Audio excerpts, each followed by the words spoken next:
সম্প্রতি ঘটে যাওয়া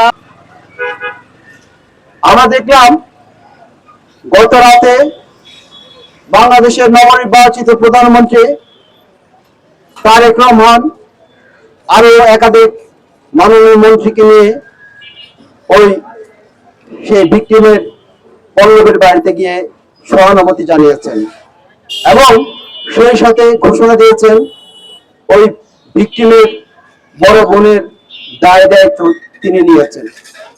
আমি মাননীয় প্রধানমন্ত্রী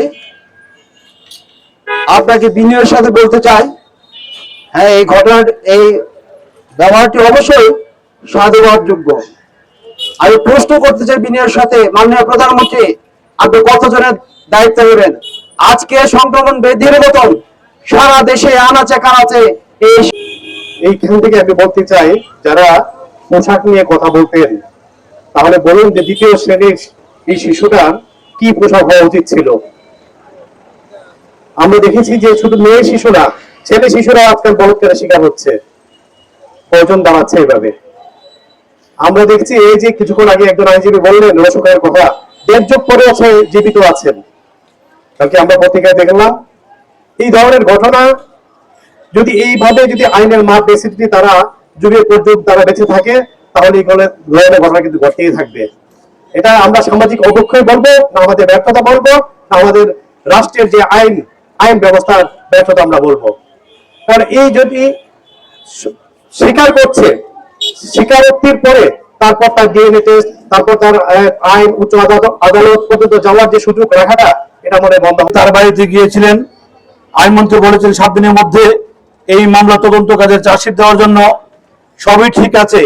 আর ভাই, আমরা তো অনেক গল্প লিখেছি, অনেক গল্প প্রকাশ করেছি যে সেই বন্দুকযুদ্ধের অস্ত্র উদ্ধারের, তার ক্ষেত্রে না হয় একটা এরকম একটি বন্দুকযুদ্ধের অস্ত্র উদ্ধারের অভিযান হয়ে যাক।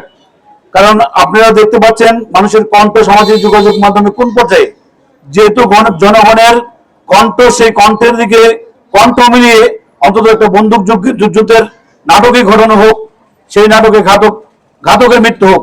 24 ঘন্টায় আরো 4 থেকে 5টি ঘটনা ঘটেছে। আমরা প্রতিটি ঘটনার তীব্র নিন্দা এবং ঘৃণা জানাচ্ছি। আমরা যে বিষয়টি সরাসরি বলতে চাই যে দ্রুত বিচারের জন্য আপনারা কিন্তু 90 দিন 30 দিনের বিচারটা শেষ করতে পারেন বা করেন। পরবর্তী দেখা যায় এটিকে কার্যকরী করার ক্ষেত্রে 5, 6, 9, 10, 12, 16 বছর লাগিয়ে ফেলেন। আমরা এই চাই না যে 90 দিনের মধ্যে আমাদের বিচার শেষ করতে পারেন, 90 দিনের মধ্যে কার্যকর করতে হবে, সেই বার্তা আমার সরাসরি মন্ত্রী দিতে চাই। আর একটি বিষয় বলতে চাই, আসুন এই যে মেয়েগুলো বা ছেলেগুলো বা নারীগুলো নিহত, ধর্ষিত, নির্যাতন হচ্ছে, তাদের দৃষ্টিভঙ্গিটা আপনার কাজের উপর বর্তান। অর্থাৎ আমরা যে বলতে চাই সেটা হচ্ছে কোনো সহানুভূতি নয়, আমরা চাই সমানুভূতি। অর্থাৎ আপনার সন্তানটি গায়ের ব্যথালে কেমন লাগবে ঠিক অনুভব করুন, তাহলে আমরা হচ্ছে সকলের মনে এই প্রতিবাদের ভাষা এবং ভাষা ছড়িয়ে যাচ্ছে গ্রাম শহর সকল জায়গায়। সবার একটা চাওয়া এগুলো বন্ধ হোক, এবং এই বন্ধ হওয়ার জন্য আমাদের সামাজিকভাবে সবাইকে সচেতন করতে হবে। আমাদের যারা ধর্মীয় বিশেষজ্ঞ গণ আছেন, ওনারাও সামাজিকভাবে বিভিন্ন স্তর থেকে তারা বক্তব্যের মাধ্যমে, ওয়াজ মাহফিলের মাধ্যমে তারাও মানুষকে সচেতন করতে হবে। পাশাপাশি প্রত্যেক পরিবার তাদের সন্তানদের নিরাপত্তার জন্য সবসময় সচেষ্ট থাকতে হবে।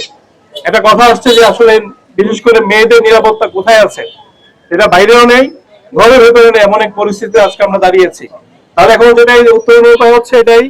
সনে যখন রসুক খান নামে একজন ছিলেন, যিনি একাধিক ধর্ষণের আসামি ছিলেন, আজকে দীর্ঘ 17 বছর হয়ে গেল, এখন পর্যন্ত এই যে রসুক খার কিন্তু মৃত্যুদণ্ড হয়েছে, কিন্তু এখন তার রায় কার্যকর হয় নাই।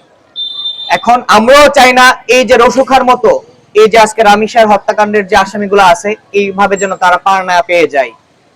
আমাদের যে একটা যৌক্তিক দাবি হচ্ছে প্রতিটি জেলাতে একটা শিশু আদালত অবশ্যই আছেন, এবং এই শিশু আদালতগুলা তাদের শুধুমাত্র ধর্ষণের শিকার এবং শিশুদের নির্যাতনের যে বিচারগুলো হয়, এগুলা অনতিবিলম্বে 1 মাস এর ভিতরে এই ধরনের হত্যাকাণ্ডের এবং এই ধরনের নির্যাতন নিপীড়নের বিচার। বিশেষ করে কন্যা সন্তানরা খুবই বর্তমানে অনিরাপদ অবস্থায় আছে। তো আমি ব্রাহ্মণবাড়িয়াতে কয়েকটি ঘটনা মানে ঘটেনি, ঘটার সম্ভাবনা তৈরি হয়েছিল এরকম আমি জেনেছি কমপক্ষে 5টি ঘটনা, যেগুলো সবগুলা কন্যা সন্তানকে ঘিরেই।